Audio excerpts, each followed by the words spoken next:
Hey, welcome to CINC, folks. We're glad you're here.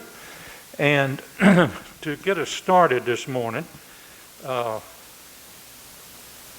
found some information that I thought would be interesting, and some of you might remember firsthand. In 1910, who remembers that? Wayne? You remember it well, don't you? You read about it. Life expectancy for a man in 1910 was what? 47. Gasoline for automobiles was purchased at the drugstore.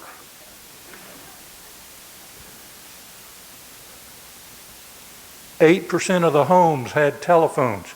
Now, this hadn't been that long ago, has it? 1910. That's 110 years. The average wage, you want to take a guess? 22 cents an hour. Oh, this one, Wayne, this is exclusively for you. 90% of all doctors had how much education? 1 year. None. So that should make you feel good when you go to the doctor now.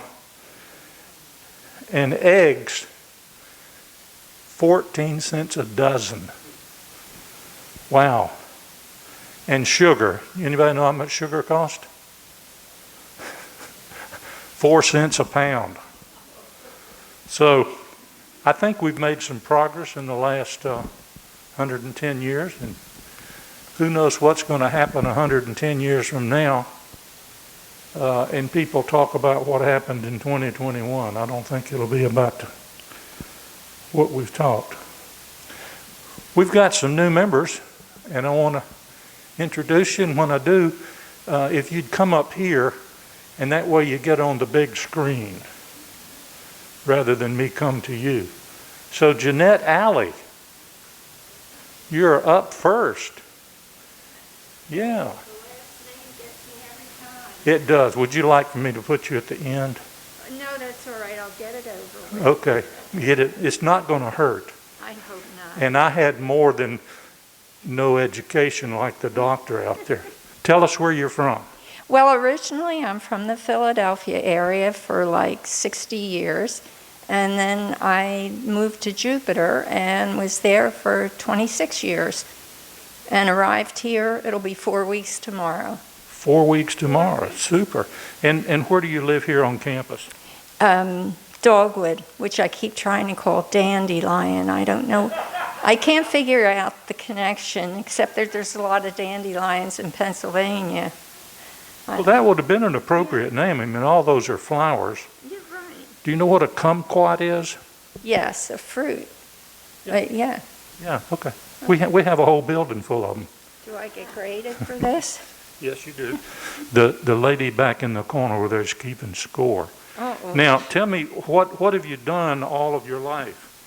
I'm an RN, and in between after having birthed 5 children, went back to that. I always worked in the home care field, visiting nursing, and which that involved clinic work, the health department, school nursing, charge of a hospice program for a county, and on, discharge planning. A nurse, and you all went to school too, didn't you, to be a nurse? I did. You just didn't pick up and become a doctor like. No, I had to go through the rigors of being trained by Catholic nuns in a Catholic hospital. Yeah. Not easy. Well, we're glad to have you in our community, and we'll look forward to getting to know you better. Okay. Good. Thank you. She was a nurse, as she said. Have you all gotten tired of looking at television and seeing needles go into arms? Do they have to show us that? But they do. Okay. Hey, that's good. How about Bert and Marie Wrinkle? Tell you what, just slide right over. You won't have to go that far. Are we out of focus now? We're good. Good. Okay, tell us about the Wrinkles. Am I saying it right? Yes, yes. Turn this way so they can see you, because you're on television. Oh, gosh. Yeah, the national television is there. Oh, okay. Yeah, the Wrinkles, but my name is Maurice. It's Marie Louise, and the doctor that delivered me said, that's Maurice. So, Maurice, okay, all right, well, Maurice, tell us a little bit more. okay, I was born in Holland at the end of World War II, and I immigrated to the U.S. with my parents when I was 11. We first started in Indiana, and then we went on to California. And I turned 18, and I thought, okay, I'm going to go back to Holland and get my nursing. So instead of a Catholic hospital, I went to a deaconess hospital, which is Protestant. And I learned from the deaconesses. They were strict. Oh. So, and during that time, I met Bert. Oh, do we need, oh, there is a Bert. We need to get you in the story here. Pick it up from there. From there, I was invited to a party and by a friend in college. And he invited the guys, and they had somebody else from a hospital invite the gals, which was Maurice. And so it was at his home. His parents went home. And so that's where the first time Still no picture. where I met Maurice. So then the only condition was that if we were supposed to stay together, I was to go with her to California. Oh, I see. Because otherwise, forget it. So, I didn't mind that. So we got married and came to California. There my education is in agriculture, agronomy, and so I started to work in a cannery in Northern California, tomato cannery. And so I did that for 25 years. And we had 3 kids in that time period as well. And No, I hear you, but I can't see you. I hear you, but I can't see you. Okay. Come this way. Okay. I don't want to mess you up with your walker. All right, so you're canning tomatoes? Canning tomatoes. Okay. And I did that for 25 years. And then I quit my job and we went to the mission field. We did 9 years in Colorado Springs. I did the accounting for the mission. Uh-huh. And then we went 7 years to the Czech Republic. Wow, okay. Came back Still from no there. picture coming to Zoom. We're gonna move back to California, forget this, to Woodland. Well, we ended up there anyway. So we were there for another 11 years. And then Ann and Don Arneson, they found this place. And so they said, come and join us. So, well, yeah, it looked good. So here we are. And how long have you all been here? 2 weeks. I think about 3 weeks. 3 weeks and 2 weeks. Let's take a vote. If you think that, hey, welcome. We're glad. And you live where here on the campus? E21, like Garden Apartments. E21. Good. Welcome. We're so glad to have you all as part of the Westminster family. Thank you. Good. That's great. Good. Now, this other couple came by boat. Is that right? Come on over here. This is John and Diane Seabold. And No voice, no nothing. who? The Zoom people are commenting that they don't have pictures. Okay, all right. Oh, you're the John, okay. I am. Yes, I got short hair, but yeah, I'm the Diane. that's right. You still have some. Yeah. Yeah, exactly. Excuse me, okay. Tough crowd. Yeah, it is tough. Yeah, tell us where you're from. I'm originally from New Jersey, went to school in Philadelphia, and since then lived just about everywhere in the country at one point or another with my career hopping us around the country. And what was that career? The automotive industry. I started out with Ford Motor Company, went from there to Nissan, went from there to Daihatsu, that wasn't terribly successful in the U.S., to Mazda, and then the last 19 years with Volkswagen. Volkswagen. Ah. And while he was doing all that, what were you doing? I was sitting in the boat when we got a boat. So I was reading books in the boat. You'll have something in common with the lady over here. You'll hear from her later. Okay, But that was just the last 3 years. that was the Oh, last just 3 last years, year. just 3 years, yeah. You did bookkeeping. Yeah, I did bookkeeping before that. Yeah, Okay. yeah, I worked for Geico up in Maryland, and then I moved down to Geico in Dallas. Okay. Family?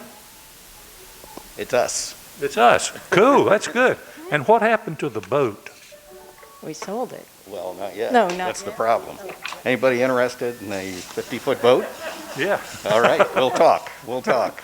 But we thought we had it sold twice, and people backed out. 2 different couples backed out. But it'll sell. The boat market's pretty hot right now. But Yeah. we've been living on the boat for the last 3 years. Really? Okay. Over at Ortega Landing. Okay. And you live here at North Point, is that right? Correct. Good, good. Well, welcome. We're delighted to have you in our midst and look forward to getting to meet you. And before you sell the boat, let me know and we'll go for a ride. We can do that. I know where all the good places are. Absolutely. Good, good. Good to have you with us.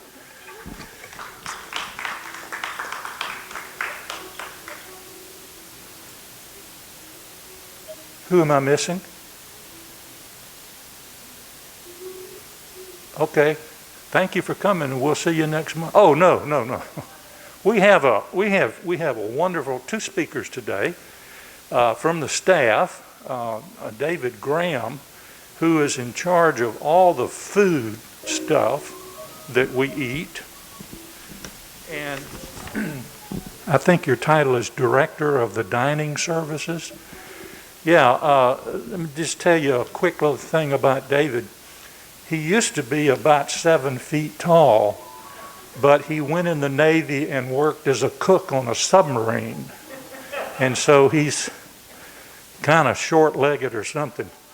But a Navy fella, originally from Island Park, New York, served from 2000, 2007, and then returned in 2016. Graduate of Culinary Institute of America, associate's degree, graduate of John Wesley College, business and ethics degree, ethics. Y'all know what that is, okay. 23-year-old son Daniel, a recent graduate of that other school in Florida, in Tallahassee, and a 20-year-old daughter Nicole, who's a student at UNF studying music. So David, welcome, we're glad you're here, and tell us what you need to tell us.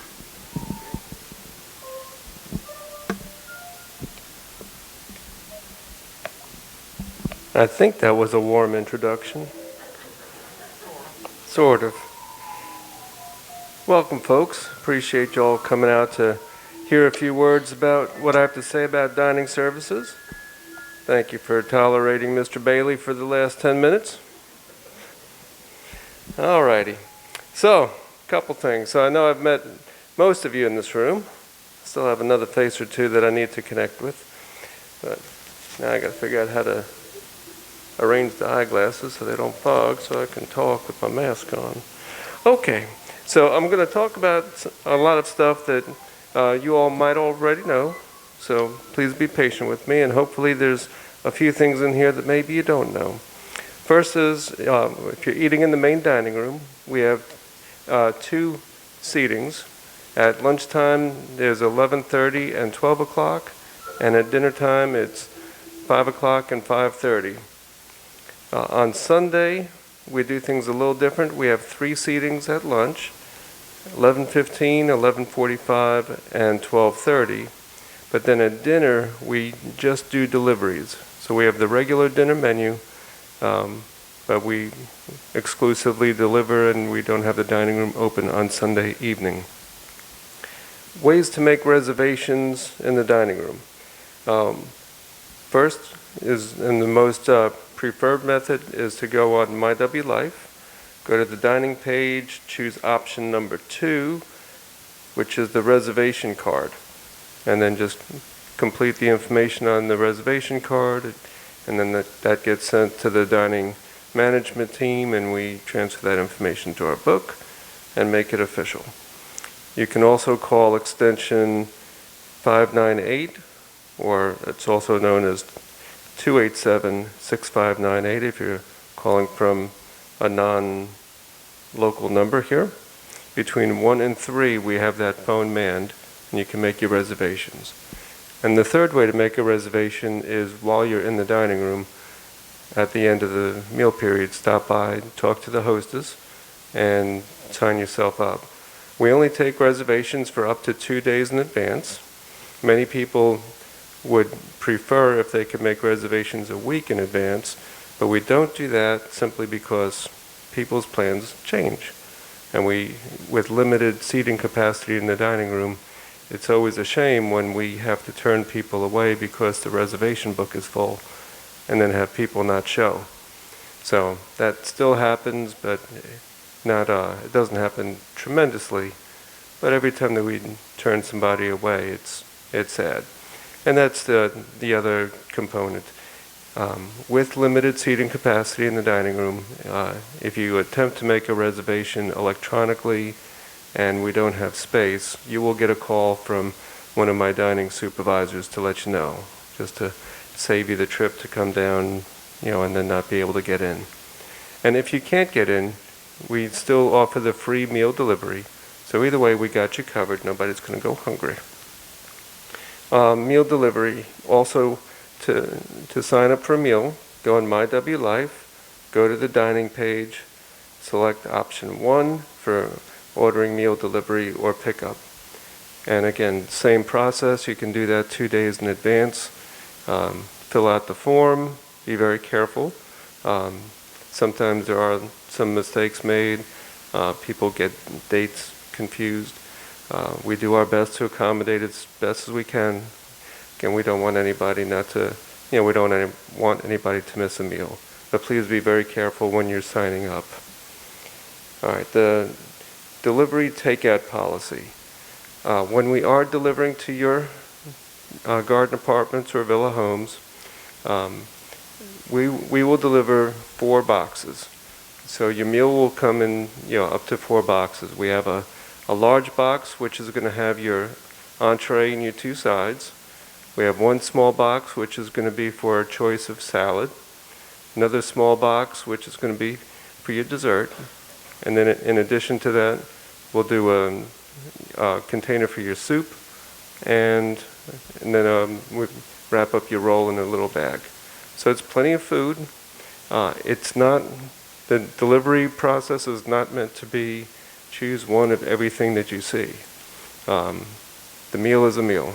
It's meant to be 1 meal delivered, not excessive amount of food to stock up for 2 days.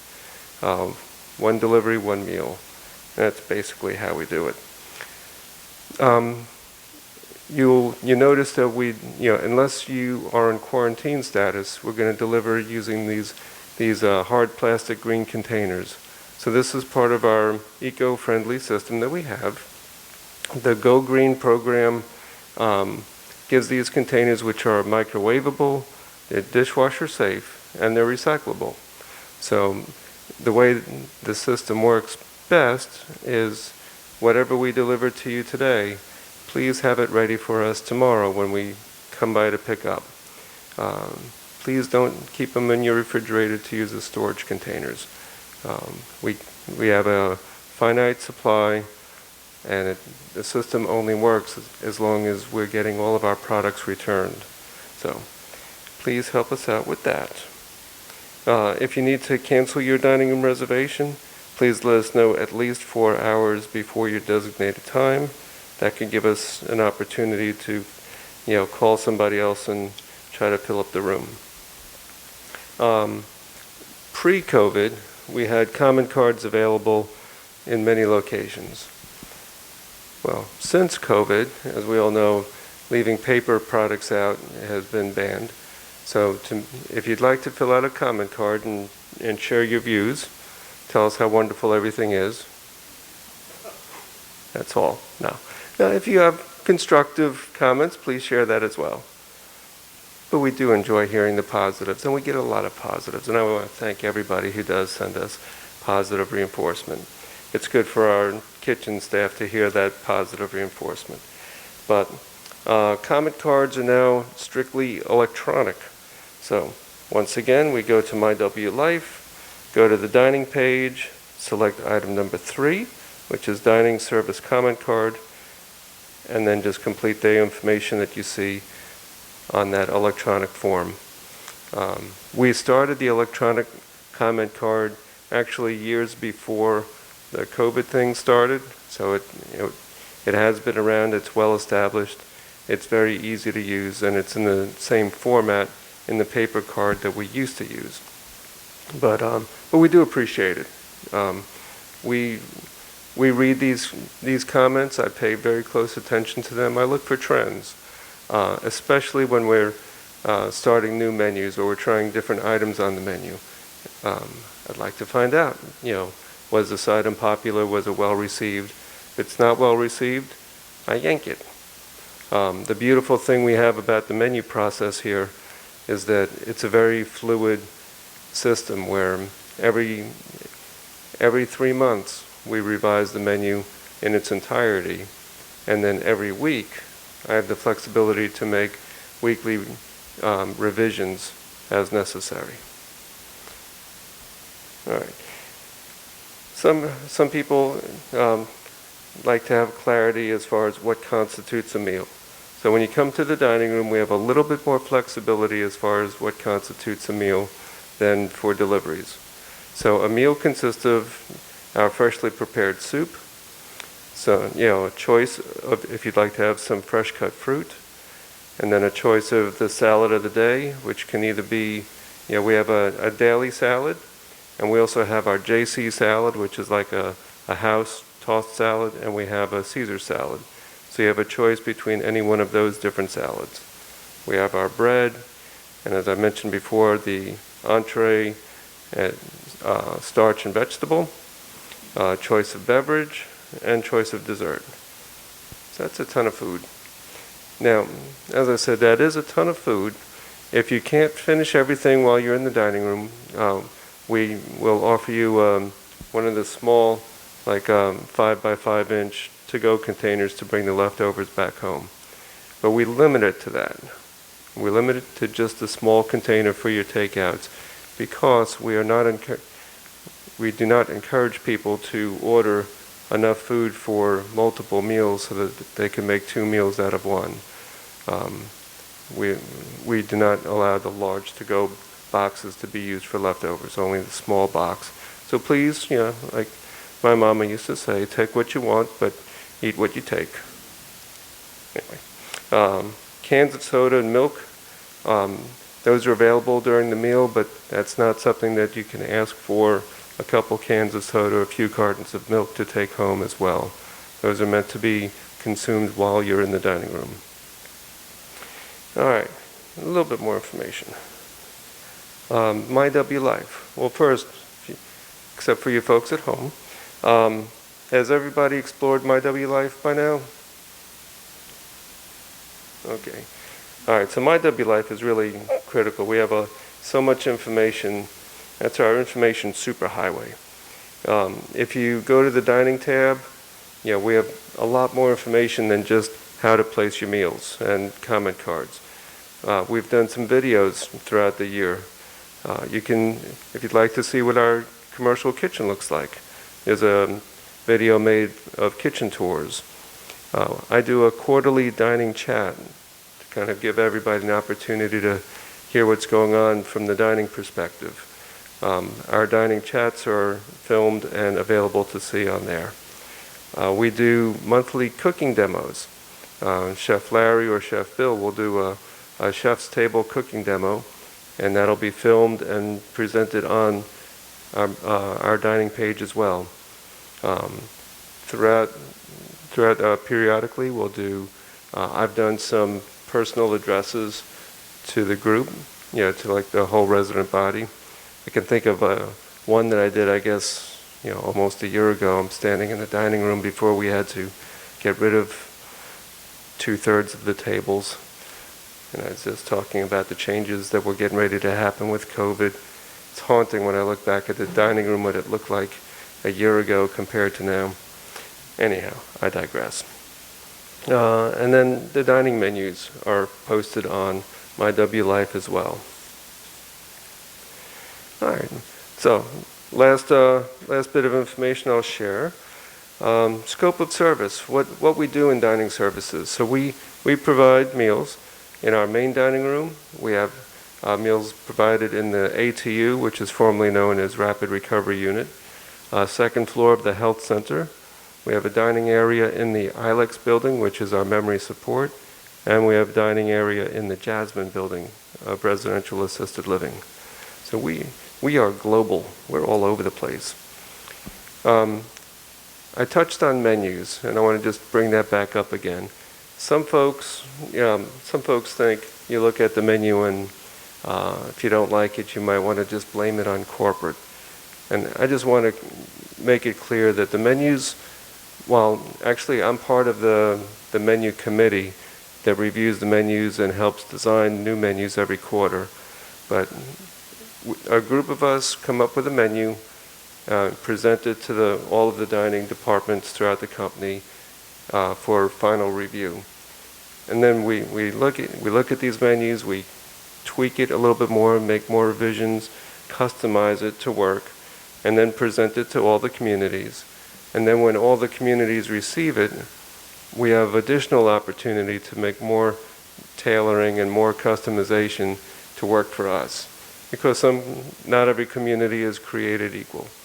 Some have more resources or less resources, and depending where you are in the state, there's different preferences.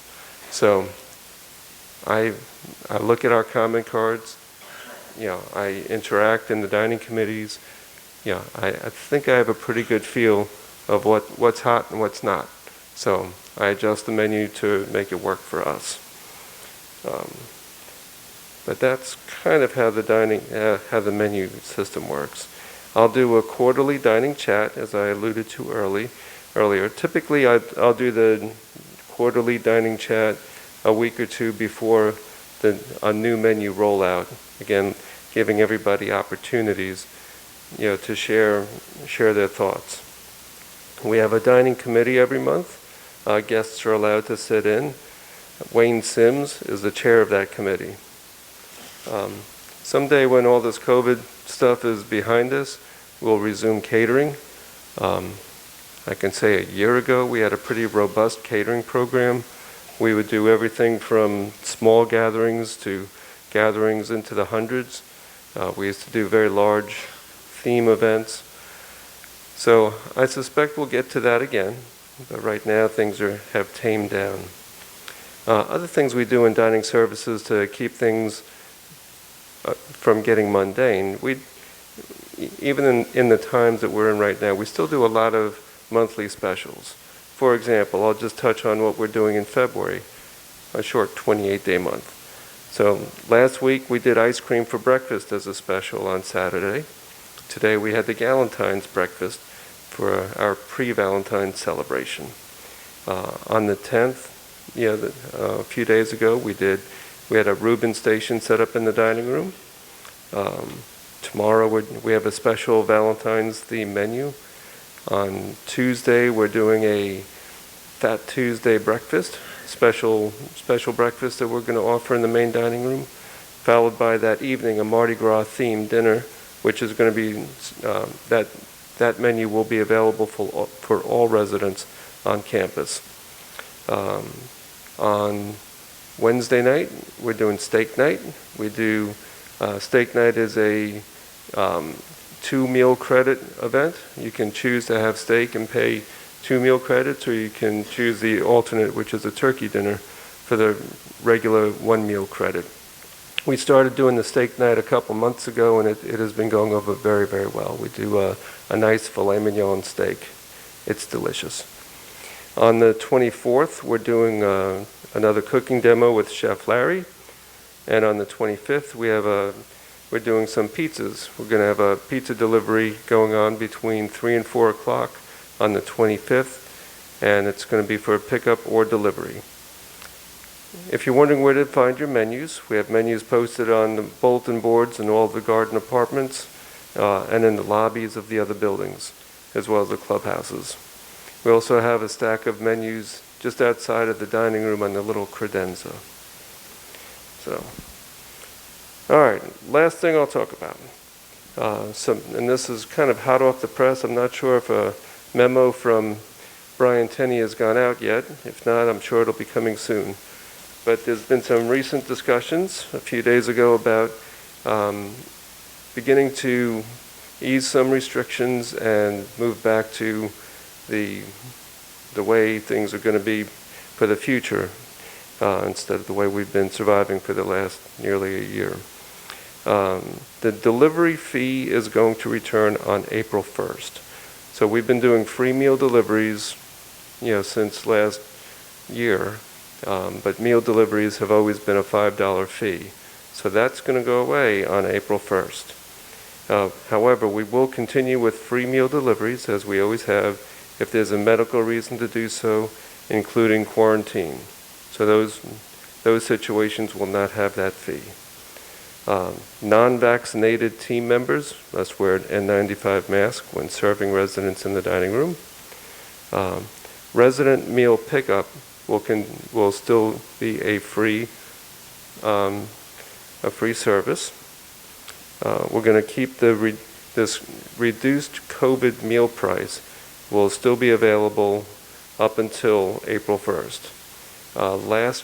Last April, when the new meal prices were supposed to go into effect, they were kind of put on the back burner. So this year we'll be resuming the prices that were supposed to go into effect last year. And you'll need to make 2 weeks notice to make any changes in your meal plans. And as far as meal plans are concerned, since I opened that door, just want to touch on some prices. So first of all, the folks in the garden apartments and Magnolia, your contract does include 1 meal a day. For other areas of the campus, if you choose to go with a 60 meal per month plan, so 2 meals a day, your cost per meal is only $5.25 compared to our COVID price of $6.40. So there is some benefit to signing up for additional meals. If you go with a 45 meal per month, your cost per meal is $5.78. If you go with a 30 meal, it's $6.34 per meal. If you just want to test the waters and go with a 15 meal per month, each meal is $7.34. Or if you just want to strictly come to the dining room on occasion and pay a la carte, the a la carte price is $9.75 per meal for lunch or for dinner. The rest of the prices are laid out in an a la carte meal price sheet that I guess everybody must have by now.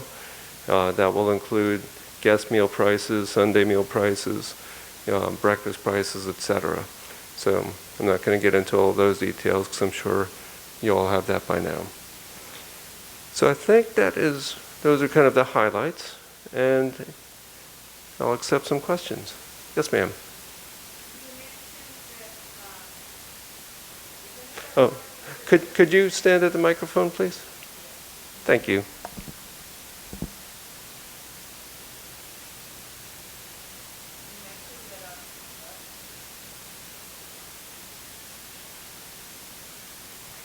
You mentioned that effective April 1st, delivery is no longer free. However, Sunday evenings, all you have is delivery. How does that work? I imagine I'm going to resume normal service on Sunday night at that time. Correct.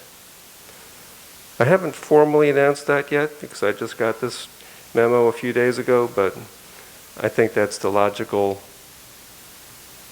plan to do. Good question. David, thank you for your presentation.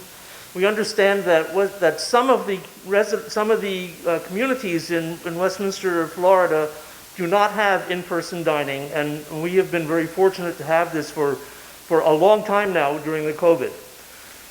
Is there any time frame when we might start seeing more tables and more people being able to come to the dining hall, or do we have to wait for community services to let us know? As part of some of the new easings, there's been a lot of discussion about the percentage of how many people can come to the dining room. I don't want to make a formal announcement about that yet until a hard decision has been made, but it sounds like there's going to be a little bit more easing of the amount of seating in the dining room, that's being considered. It's in the wind. It's in the wind, and I can tell you that as far as other communities, there's a big push going on right now for all communities to reopen in-person dining. Thank you. You're welcome. We have, on that subject, just so you know, so back in, I think the third week of March, when we had to close everything down, we went from March until June 10th with delivering refrigerated meals that you would have to heat up upon delivery. After June 10th, we opened the dining room along with the other communities. And I think within a day or two, just about all of the other communities closed their dining rooms back down and just continued with delivery service. So we are one of only 3 communities that have kept our dining room open since June 10th. I'm just here to say that I'm very proud that we've been able to do that, and we have had the support of you all to make that a reality. Because the residents at other locations had some serious concerns about their safety. But we've done a really good job of enforcing the mask policy, of using very strong disinfectants to clean the tables with, and taking other measures to make sure that we're operating in the safest manner possible. Yes, Ms. Letizia.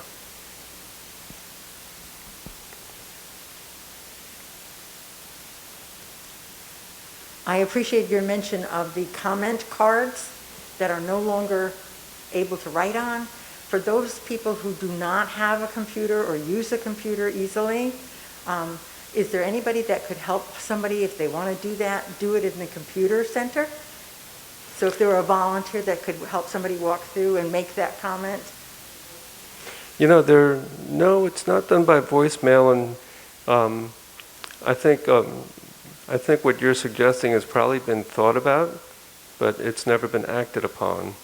So perhaps I can discuss that with the dining committee or maybe other. Or Pam Benford, there might be volunteers. Right. There might be some options there. So that's a very good suggestion. And on the subject of comment cards, we, even electronically, we're still receiving upwards of 70 to 80 comment cards a month, depending on the month. We get a lot more comment cards when new menus roll out, and then it seems to go to a peak and then dies back down, and then a new menu rolls out and it climbs up again. But that's good. That tells me that people want their voices to be heard, and I hear it. Yes, ma'am.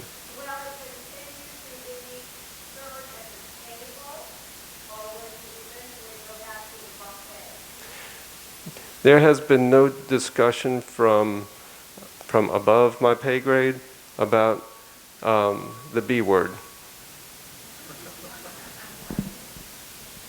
Good question, though. I know there is a lot of interest in that, but I think safety is paramount. which kind of tells us why the Golden Corral is not in business anymore. All right, any other questions? Thank you all very much for putting up with me for the last 20 minutes of talking, and I look forward to meeting those that I haven't met yet. Take care. Thank you, David. I will say one other testimonial kind of comment. I spent a week in rapid recovery, or what do they call it now? ATU. A couple of weeks ago, and the food was outstanding. It's the same food you eat here, but it's transported over to ATU. Good. Okay, we have another outstanding speaker available, and don't worry about the 11 o'clock since we've started late. And yeah, okay. Betty Francis is a resident, and on a normal situation or in a regular situation, we have not only a staff person but a resident who has some interesting information and opportunities to share with us. And today, Betty Francis, who lives in North Point and has a resume that would take me 20 minutes to do. So come on up, Betty. Betty has two positions, or several, but the two that you will be familiar with, and I think she's going to spend most of her time on the library today, but she also is chairman of a redevelopment committee made up of residents that work with the staff in terms of community development, physical properties and that sort of thing. And so whatever you have to share with us, I'll do it. it's all yours. Okay. All right, well, I'm going to start with the library, because actually that's probably the simplest to deal with. So the library is just down the hall. There's over 5,000 volumes. It's a lending library. It's entirely run by residents. So there is a resident on duty every morning for an hour and a half from 10:30 to 12 to check books in, shelve, and do a variety of other tasks. So when you want to use the library, this is a book. In the back of the book, just like when we were in grade school, there is a card. The idea is that you fill the card out with the date and the name so that we know who has it. Then if someone wants to read the book and you have it, we know who to call to say, gee, we have put a hold on it, or we can track it down. So it's a very simple system. And we just ask that you fill out the card and bring the book back when you're done reading it. You don't have to be in a big rush about it, because there are a lot of books. But if someone wants the book that you're reading, again, we'll put a little note on it. Or if you want something that isn't out and you know that it's available, we'll hold it and we'll call you when it's back. So that's kind of the simple way. The other thing you need to know is that we take donations. Our budget for the library is pretty small. Our income to use for buying books is half of the proceeds from bingo, which is what, 100 and what, depends. I'm not even now. So we don't have any money, but we do get donations of hardcover, and we do have some money that has been accumulated over time that wasn't spent. So we do buy books. We typically buy used books. I have a source that are books that have been deaccessioned from libraries, so that it's a way to acquire large print books at a very low cost. So we continue to build the library. We try to fill in like a mystery series to have them all, if it matters. So we have a binder that if you are really into reading C.J. Box and you want to read them in order, we have a list in the binder that has them in order so that you can read them that way. And then I use that as a shopping list for other authors that are really popular to fill in, like Donna Leon. So I'm working on getting Donna Leon, my favorite, built in. So that's kind of what goes on with the library. We have a committee that meets monthly. You're welcome to volunteer. There's lots of things to do all the time. It's like the housekeeping of it, of just keeping things in order, finding books. It's a continuous process. So that's the library. Everyone who works in the library, we're big readers. So if you are looking for something to read and want some advice, come in and we'll give you something to read, right? So my goal is that I'm pushing the library. I want people to really, really see and appreciate how much is there to read. So every month we do a column in Chimes and I'll put out a display. So right now this month the display is things from the natural world, which is most of which I've read and I highly recommend. So if you want to look. So before I move on to the redevelopment committee, is there anybody have a question about the library? Pretty straightforward. It's a great library, and honestly, you never have to go to another library again. There's plenty to read, and there's great books there. So, the next thing is the redevelopment committee. The redevelopment committee was fired up about 4 years ago when corporate developed a new master plan for this community. The idea being that these buildings are over 50 years old and they need either to be upgraded or replaced. So they put together a master plan that they brought to the county and got an approval. And it's a plan that is good for 10 years. And at the end, and that means that they have 10 years to begin, and then they have 10 more years to execute. So it's a very long master plan. It is only a plan, so there are drawings and footprints of buildings. And I do not have the whole map of it here because they took the display copy and they glued it to the marketing department wall. So if you want to see a big version, you can go to the marketing department conference room, or you can go on My W Life, and they're under the redevelopment committee tab. There are all kinds of drawings of that plan. And there should be one there that has an overlay. So it shows the existing buildings and then the planned buildings. So you can see like what could happen. I'm going to emphasize that it's only what could happen. So because it's a plan, it's subject to budgetary constraints, it's subject to all kinds of things. That the buildings are like a footprint that could change configuration. The first building that they were planning on doing was to have an assisted living building, which was meant to be attached basically perpendicular to the health center. And then they bought property on Orange Avenue. And in that land on Orange Avenue, they determined to build a memory care building. So there's one going up in Tallahassee right now, and the building that's planned for Orange Avenue is really pretty much the same footprint and layout as the one in Tallahassee. Now there's going to be some tiny changes made based on the experience of what the building looks like. It's going to be on the outside, it'll be similar look to Southwood. So they kind of want a cohesive look of any of the new buildings. So the one in Tallahassee is brick because it's going to look like the college campus that the Tallahassee campus looks like.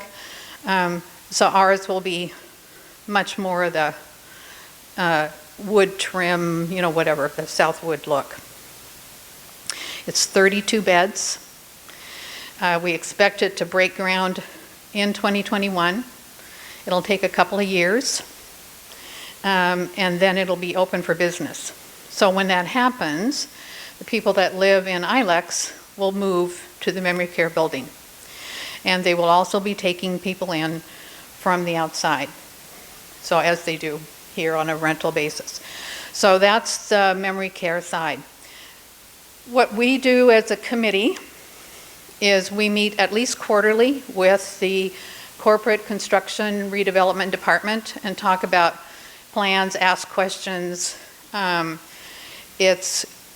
job is to be the recipient of concerns from all the residents, to be able to represent the residents in the plan for changing the whole grounds of this building, of this campus. One of the ways that we started doing that when we fired up 4 years ago is we met with every campus neighborhood in person. We had a survey of what mattered to people for an assisted living building. What did you value most? What did you want it to look like? So that was collated, put together in a binder, in a presentation that went to the construction department over what we most wanted. And they continue to refer to that to make sure that they understand that what we wanted to see in that kind of facility mattered. So was it safe? Was it home-like? So that you can, and was it accessible? So that we went through and looked at the assisted living building here, like, did the microwave, could it be used? Was it too tall? Is the refrigerator on the floor? I mean, all kinds of things about accessibility. What we learned from that is that we needed to further define accessibility. So the Redevelopment Committee then went and did a study with staff and residents on what does it really mean to be accessible? How many electrical receptacles do you really need in your bedroom? Like 4, not 2. Everything plugs in now. So, and we still have that, and I give it to him every year, just to remember, this is the definition of accessibility. So that's the kind of thing that we, the committee has done. We don't meet every month, we meet when there's an agenda to meet. I'm not interested in just having a meeting for the sake of having a meeting. So our meetings are available for people to attend. They'll be on my W Life on the calendar when we have them. We skipped February, for example. So what I want to do, I'm going to read you the names of the people on the committee so that if you want to just have a one-on-one with anyone, or if you see someone and say, by the way, this I'm really concerned about, and to have your voice be heard. The committee is Joan Hodges, Wayne Sims, Bill Snell, Gerald Powell, Kathy Vandervliet, and Sandy McMurray. So that's, and me, Betty Francis. So that's the committee. We're open to anything that you want to say, and we take notes and follow up. We have a special subcommittee for the memory care building. So in that we, besides our normal committee, we also have Ann Sullivan, Wayne Letizia, Cindy Brewer, Don Arneson, and Don Chenacek. And their special focus is the memory care building. So that we wanted to make sure that we added more medical expertise. There's an architect, there's a, so that we could draw on the expertise of people that live here in this community to be part of talking with the construction and how that works out. Our current focus is moving toward making sure that we're in a strong partnership with the Health Services Committee over the programming in the memory care building. So it's not just the building, it's like what goes on inside the building. So at this point, I'm going to leave that, but I wanted to make sure that I left a little time if anyone has a question about the master plan. All of you who are new, the marketing is supposed to have shown you the master plan. If they have not, I need to know, because it's really important that you understand about what could happen here. So let's say you're moving into a garden apartment, and if it's at some point, the plan is to replace the garden apartments. So you need to know that. Now, it's going to take some time. It might not be in your lifetime. It might not be in my lifetime, but it's still, so that I hate surprises myself. I hate them. So I want people to be informed, and I want to know that people are informed. So that's the component of it. And I could spend another whole bunch of time on the plan itself, which I could be invited back to do, but I'd have to tear the map off of the marketing department, but I would be happy to do that. So, that's that's an overview of the redevelopment committee, and I'll take a question. Somebody has one. Wayne.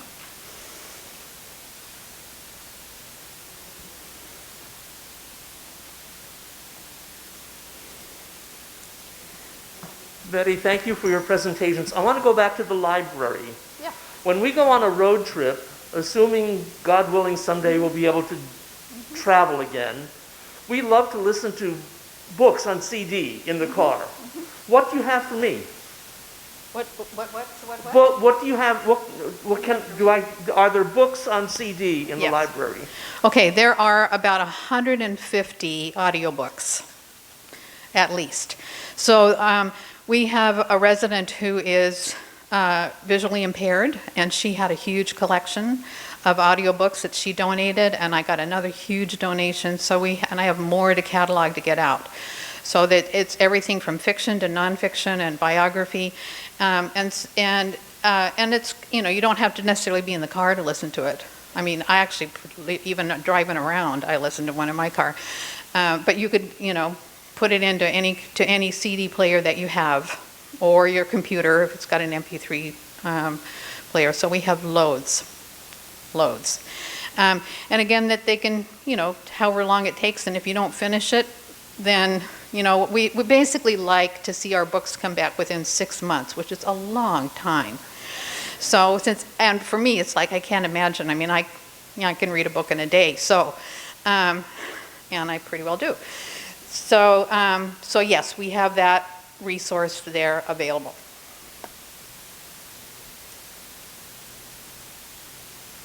Voila. Okay. All right. Well, I do strongly encourage you to look at the master plan, and feel free to ask me about it. I'm happy to talk to you. Thank you so much, Betty. That's been very helpful and good information. The one thing that I wanted to remind you of, David has in the back on tables a meal plan sign-up sheet for those of you who want to get one. They're somewhere back there where David is. So again, thank you for coming, and we will do this again next month. And even though those of you who are new and have been introduced, you're always welcome to come back, because you never know who our mystery speaker might be. Next time we may hear a detailed plan on whether the doors in the shower in the new building open from the left or the right. No, that's a good report. And we'll look forward to hearing an update from that soon, Betty. Appreciate it. Good. Thank you for coming, and we'll hope you have a good day.